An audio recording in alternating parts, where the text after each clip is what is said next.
প্রতিদিন নতুন নতুন ভালোবাসার গল্প পেতে আমাদের চ্যানেলটি সাবস্ক্রাইব করে বেল বাটনে ক্লিক করুন। আজ আমার বাসরাত। হঠাৎ বিয়েটা হয়ে গেল, কিন্তু আমি এই বিয়ে কিছুতেই মেনে নিতে পারছি না। জানি না আমার বিয়ের খবর শুনে আমার রূপা এখন কি অবস্থায় আছে। রূপাকে ফোনেও পাচ্ছে না, আবার কোনো অঘটন ঘটিয়ে ফেলে নাই তো। এসব মনে মনে ভাবছি, হঠাৎ পিছন থেকে আম্মু এসে বলতে লাগলো, কি রে বাবা, বাসর ঘরে না গিয়ে এখনো ছাদে কি করিস? কিসের বাসরাত? আমি এ বিয়ে কিছুতেই মানতে পারছি না।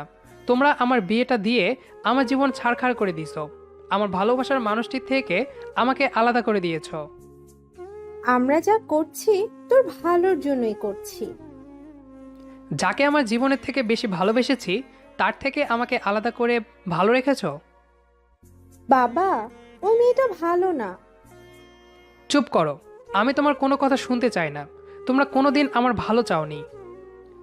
তারপর এক প্রকার রাগ নিয়েই বাসর ঘরের সামনে এসে দাঁড়ালাম। আপনাদের তো পরিচয় দেওয়া হয়নি। আমি তানভীর আহমেদ, নিজের কোম্পানি দেখাশোনা করছি।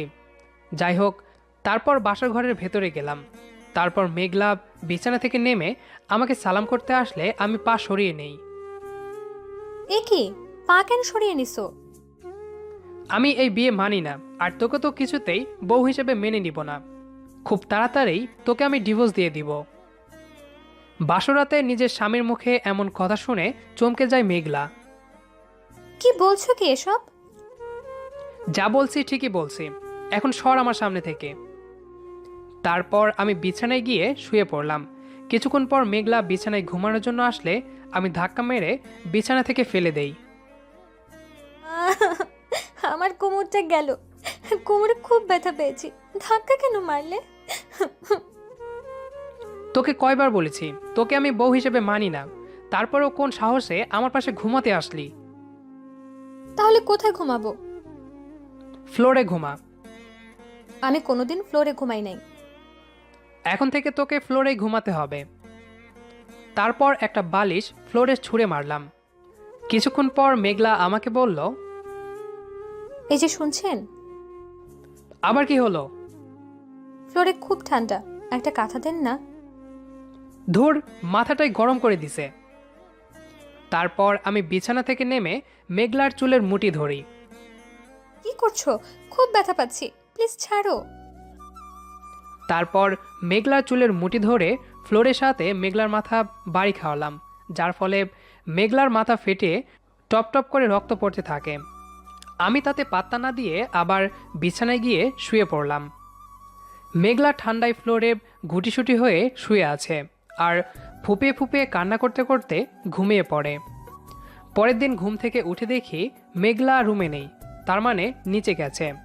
হঠাৎ আমার চোখের দৃষ্টি পড়ে ফ্লোরে লেগে থাকা রক্তের উপর, কিন্তু আমি তাতে কোনো পাত্তা দিলাম না। যাই হোক, তারপর ফ্রেশ হয়ে নিচে গিয়ে খাবার টেবিলে বসে খাওয়া শুরু করে দিলাম।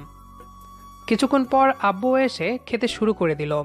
একটু পর আম্মু আর মেঘলাও খেতে বসে পড়ল। আম্মু, খাবারগুলো কে রান্না করেছে? মেঘলা মা রান্না করছে। ছি, ওয়াক্থ! এর জন্যই বলি খাবারগুলো এত জঘন্য কেন। কি বলছিস তুই? খাবারগুলো তো খুব ভালো হয়েছে। কি এসব বাজে খাবার মুখে তোলাও যায় না, আর তুমি বলছো খুব ভালো হয়েছে? তারপর আমি খাবারের প্লেটটা ছুঁড়ে মারলাম। কি করলি তুই এটা? যা করেছি ভালোই করেছি। তারপর বাসা থেকে বের হয়ে রূপাকে ফোন দেই, কিন্তু ফোনটা রূপা না, রূপার আম্মু ধরেছে। রূপার আম্মুর কাছে জানতে পারলাম রূপা বিষ খেয়েছে, এখন হাসপাতালে আছে। তারপর আমি হাসপাতালে গিয়ে দেখলাম রূপা বেডে শুয়ে আছে। আমাকে দেখতে পেয়ে বলতে লাগলো, এখানে কেন এসেছো? চলে যাও। ভালোবাসার টানে এসেছি। তাহলে অন্যজনকে বিয়ে কেন করলে? আমি বিয়েটা করতে চাইনি, আব্বু আম্মুর জোড়াজোড়িতে বিয়েটা করতে হলো। তারপর রূপা আমার হাত শক্ত করে চেপে ধরে বলতে লাগলো, আমি তোমাকে ছেড়ে বাঁচবো না কিন্তু। চিন্তা করো না, খুব তাড়াতাড়ি আমি মেঘলাকে ডিভোর্স দিয়ে তোমাকে বিয়ে করব। তারপর রূপার সাথে আরও কিছুক্ষণ কথা বলে বাসায় এসে আমার রুমে চলে গেলাম। একটু পর মেঘলা রুমে এসে আমাকে বলতে লাগলো, কোথায় গিয়েছিলে? তোকে কেন বলবো?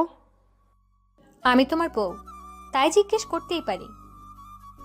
ঠাস করে মেঘলার গালে দুটো থাপ্পড় বসিয়ে দিলাম। তোকে কয়বার বলেছি আমি এই বিয়ে মানি না?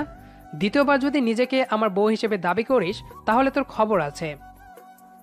পরের দিন আমার আব্বু আম্মু জরুরি একটা কাজে গ্রামের বাড়িতে যাই, বিকালের মধ্যে চলে আসবে আমাকে বলে যায়। আমি সোফায় বসে টিভি দেখছিলাম, আর মেঘলা চা বানিয়ে আমাকে দেওয়ার সময় ভুলে হাত থেকে চায়ের কাপটা আমার গায়ে পড়ে যায়। আমি ঠাস করে মেঘলার গালে থাপ্পড় বসিয়ে দিই। থাপ্পড় খেয়ে মেঘলা ফ্লোরে পড়ে যায়, আর মেঘলার ঠোঁট কেটে রক্ত পড়তে থাকে। কলঙ্কিনী, কি করলি এটা? ভুলে চায়ের কাপটা তোমার গায়ে পড়ে গেছে, প্লিজ দয়া করে মাফ করে দাও। তুই ইচ্ছে করেই ফেলেছিস। তারপর আমি মেঘলার চুলের মুঠি ধরি। আহ, লাগছে তো, ছাড়ো। লাগার জন্যই তো ধরেছি। কলঙ্কিনী, চলে কেন যাচ্ছিস না? তারপর আমি মেঘলাকে টানতে টানতে রান্নাঘরে নিয়ে গিয়ে একটা চামচ আগুনে গরম করলাম। তারপর গরম চামচটা মেঘলার হাতের সাথে চেপে ধরি। মেঘলা আ বলে জোরে চিৎকার দেয়। আমি গরম চামচটা কিছুক্ষণ মেঘলার হাতের সাথে চেপে ধরে ছেড়ে দেই, আর মেঘলা কান্না করতে করতে রুমে চলে যায়। তারপর আমি সোফায় বসে রূপাকে ফোন দেওয়ার সাথে সাথে রিসিভ করলো। কি করছো সোনা? এই তো বসে আছি। বিকেলে পার্কে চলে এসো। আচ্ছা জানো। ঠিক আছে সোনা, বাই।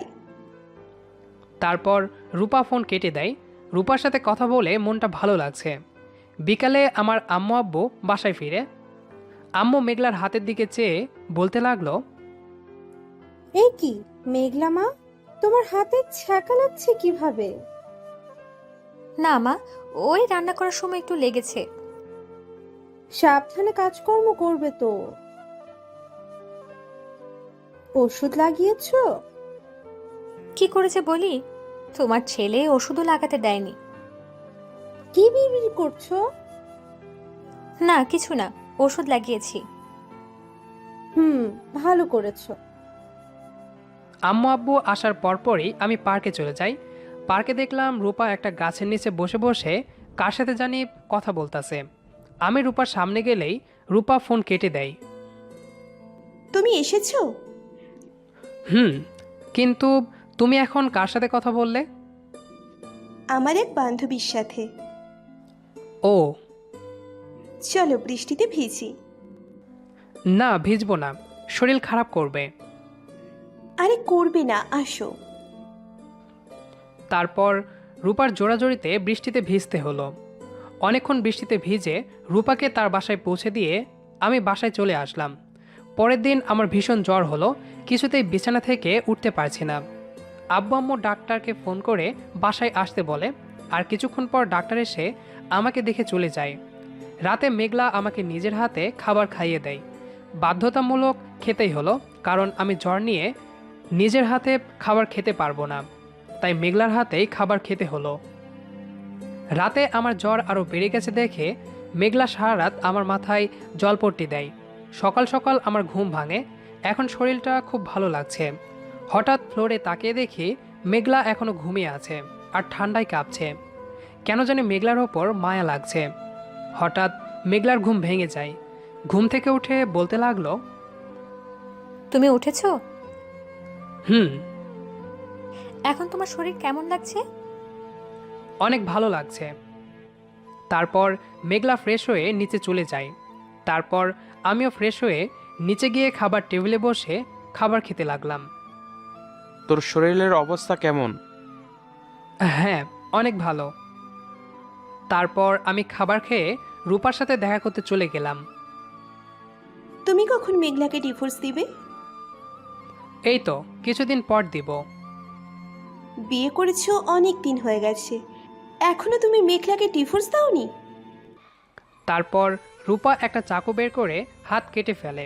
রূপার হাত থেকে ফোঁটা ফোঁটা রক্ত মাটিতে পড়তে থাকে। কি করলে? কি এটা? তারপর আমি রূপার কাটা স্থানে আমার হাত চেপে ধরলাম যাতে রক্ত না পড়ে। পাগল হয়ে গেছো নাকি? হ্যাঁ, পাগল হয়ে গেছি। ওই মেয়ে তোমার সাথে কেন থাকবে? ওকে যত তাড়াতাড়ি পারো ডিভোর্স দিয়ে দাও। আচ্ছা ঠিক আছে, এখন তো শান্ত হও, এখন ডাক্তারের কাছে চলো। তার কোনো প্রয়োজন নেই। আমি আমার বাসায় গিয়ে ঔষধ লাগিয়ে নিব। এখন আমাকে বাড়িতে পৌঁছে দাও। তারপর আমি রূপাকে তার বাড়িতে পৌঁছে দিয়ে আমি আমার বাসায় চলে আসলাম। বিকালে আমার রুমের মধ্যে ফোনে রূপার সাথে কিছুক্ষণ কথা বলে ফোন কেটে দেই। কার সাথে কথা বললে? যার সাথে কথা বলি তাতে তোর কি? ঘরে বউ রেখে তুমি অন্য মেয়ের সাথে কথা কেন বলবে? অন্য মেয়ে কাকে বলছিস? ও আমার হবু বউ, কিছুদিন পর ওকে বিয়ে করব আর তোকে ডিভোর্স দিয়ে দিব। হঠাৎ আবার রূপা ফোন দিল, কিন্তু ফোনটা আমার হাত থেকে মেঘলা কেড়ে নিয়ে রিসিভ করে বলতে লাগলো, এই কে রে তুই? অন্যজনের স্বামীর সাথে কথা বলিস? তুমি কে বলছো? আমি তানভীরের বউ। আর তোর লজ্জা করে না আমার স্বামীর সাথে কথা বলতে? তারপর মেঘলা ফোন কেটে দেয়। ওর সাথে খারাপভাবে কথা বলার তোর সাহস কি করে হলো? ঠাস করে মেঘলার গালে থাপ্পড় বসিয়ে দেই। এই কলঙ্কিনী, চলে কেন যাচ্ছিস না আমার জীবন থেকে? তারপর আমি আমাদের বাসা থেকে বেরিয়ে রূপাদের বাসায় গেলাম। রূপাদের বাসার দরজা খোলাই ছিল, তাই বাসার ভেতরে যেতে কোনো অসুবিধা হয় নাই। রূপাদের বাসার ভেতরে গিয়ে দেখি রূপা তার বাবার সাথে ফোনে কথা বলছে। হ্যাঁ বাবা, কাজ হয়ে গেছে। তানভীর মেঘলাকে ডিভোর্স দিয়ে দিবে। তারপর আমি তানভীরকে বিয়ে করে ওর সমস্ত সম্পত্তি আমার নামে করে ওকে মেরে ফেলবো। রূপা ফোনে কথা বলতে বলতে হঠাৎ পেছনে তাকিয়ে আমাকে দেখে ফোনটা কেটে দিয়ে বলতে লাগলো, তো তুমি এখানে? হ্যাঁ আমি। এখানে না আসলে তোর আসল রূপ দেখতে পারতাম না। তারপর আমি ঠাস ঠাস করে রূপার গালে দুটো থাপ্পড় দিয়ে সেখান থেকে চলে যাই। রাস্তা দিয়ে হেঁটে হেঁটে আমার বাসার উদ্দেশ্যে যাচ্ছি। কি বড় ভুলটাই না করতে যাচ্ছিলাম। আমি আজকেই মেঘলার কাছে মাপ চেয়ে মেঘলাকে বুকে টেনে নেব, কিন্তু মেঘলা কি আমাকে মাফ করবে? ধুর, যা হওয়ার হবে। মেঘলার কাছে মাপ চেয়েই দেখি, আমার বিশ্বাস মেঘলা আমাকে মাফ করে দিবে। তারপর বাসায় এসে মেঘলাকে বাড়ির সব জায়গায় খুঁজেছি, কিন্তু কোথাও পাইনি। কি রে, মেঘলাকে খুঁজছিস? হ্যাঁ আম্মু, মেঘলা কোথায়? মেঘলা তার বাবার বাড়ি চলে গেছে, যাওয়ার আগে সমস্ত কিছু বলে গেছে। এখন তুই খুশি? তুই খুশি তো? তোর পথের কাঁটা তো পরিষ্কার। এখন যা, ওই বাজে মেয়েটাকে গিয়ে বিয়ে কর। আম্মু, আমাকে মাফ করে দাও। আমি আমার ভুল বুঝতে পারছি। আমি যাচ্ছি আম্মু, মেঘলাকে ফিরিয়ে আনতে। তারপর আমি মেঘলাদের বাসার উদ্দেশ্যে যেতে লাগলাম। মেঘলাদের বাসায় যেতে যেতে রাত হয়ে যায়। মেঘলাদের বাসায় পৌঁছিয়ে কলিং বেল বাজানোর কিছুক্ষণ পর মেঘলা দরজা খুলে আমাকে দেখতে পেয়ে বলতে লাগলো, তুমি আর এখানে কেন এসেছো? চলে যাও। আমি মেঘলার দুহাত ধরে বললাম, আমি আমার ভুল বুঝতে পারছি, আমাকে দয়া করে মাফ করে দাও। মেঘলা ঠাস ঠাস করে আমার গালে থাপড় বসিয়ে দিয়ে বলতে লাগলো, তোর সাহস কি করে হয় আমাকে টাচ করার? তোর সমস্ত অপমান অত্যাচার মুখ বুজে সহ্য করেছি, কিন্তু আর না। চলে যা, আমি তোকে কখনোই মাফ করব না। তারপর মেঘলা দরজা বন্ধ করে দেয়। তারপর আমি মন খারাপ করে গাড়ি নিয়ে আমার বাসায় আসার সময় হঠাৎ একটা বড় ট্রাকের সাথে আমার গাড়ি ধাক্কা লাগে। তারপর আমার আর কিছু মনে নেই।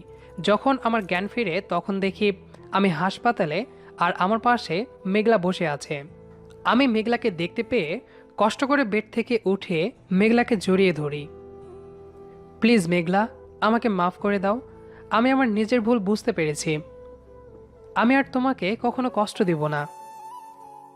কি করছো? ছাড়ো, তুমি অসুস্থ তো। আগে বলো, আমাকে মাফ করেছো? আচ্ছা, মাফ করছি। তারপর আমি সম্পূর্ণ সুস্থ হলে আমাকে বাড়িতে নিয়ে আসা হয়। রাতে আমি আর মেঘলা পাশাপাশি বিছানায় শুয়ে আছি। হঠাৎ মেঘলা বলতে লাগলো, ওই শোনো, কি মহারানী? আমার না একটা চাই। কি চাই? শুধু একবার বলো। বলতে লজ্জা করছে তো? আরে বলো না। আমার একটা বেবি চাই। বলেই আমার বুকে মুখ লোকালো। 1 বছর হয়ে গেছে আমার আর মেঘলার বিয়ে হয়েছে। মেঘলা এখন গর্ভবতী। মেঘলার পেটে আমার সন্তান। মেঘলাকে এখন অপারেশন থিয়েটারে নিয়ে যাওয়া হচ্ছে। আমার যদি কোনো কিছু হয়ে যায় তাহলে আমার সন্তানকে ভালোভাবে মানুষ করবে, কথা দাও। কি বলছো তুমি? তোমার কিচ্ছু হবে না। তারপর মেঘলাকে অপারেশন থিয়েটারে নিয়ে যাওয়া হলো। অপারেশন শেষে ডাক্তার অপারেশন থিয়েটার থেকে বের হয়ে আমাকে বলতে লাগলো, আপনার ছেলে হয়েছে। কিন্তু ডাক্তার, মেঘলা ঠিক আছে তো? ডাক্তার কিছুক্ষণ চুপ থেকে তারপর বলল, সরি তানবীর, আমরা তাকে বাঁচাতে পারিনি, সে আর নাই। কথাটা শুনে আমি জোরে চিৎকার দিয়ে কান্না করতে করতে ভেতরে গিয়ে মেঘলার হাত ধরে বলতে লাগলাম, চোখ খুলো মেঘলা, এই তো আমি এসে গেছি, একটিবার চোখ খুলো। কিন্তু মেঘলা আর চোখ খুলবে না, চিরদিনের জন্য ঘুমিয়ে পড়েছে, যে ঘুম আর ভাঙবে না। 5 বছর হয়ে গেছে আমি মেঘলার স্মৃতি বুকে নিয়েই বেঁচে আছি, আর আমাদের ছেলে অনেক বড় হয়ে গেছে। আব্বু আব্বু, আমার আম্মু নেই কেন? তোমার আম্মু আছে তো, কিন্তু আমাদের থেকে অনেক দূরে আছে। আমি জানি আব্বু, আম্মু মারা গেছে, কিন্তু তুমি এখনো কেন বিয়ে করোনি? কেন? তুমি কি এখনো আম্মুকে ভালোবাসো? নিজের 4 বছরের ছেলের মুখে এমন কথা শুনে চোখের জল আর আটকাতে পারলাম না। সাকিবকে শক্ত করে জড়িয়ে ধরে হাউমাউ করে কান্না করতে থাকি আর বলতে লাগলাম, হ্যাঁ, খুব ভালোবাসি রে। আমাদের আজকের গল্পটি আপনার কাছে কেমন লেগেছে সেটি অবশ্যই কমেন্ট করে জানাবেন, আর নিয়মিত এরকম গল্প শুনতে আমাদের সাথেই থাকুন। ধন্যবাদ সবাইকে।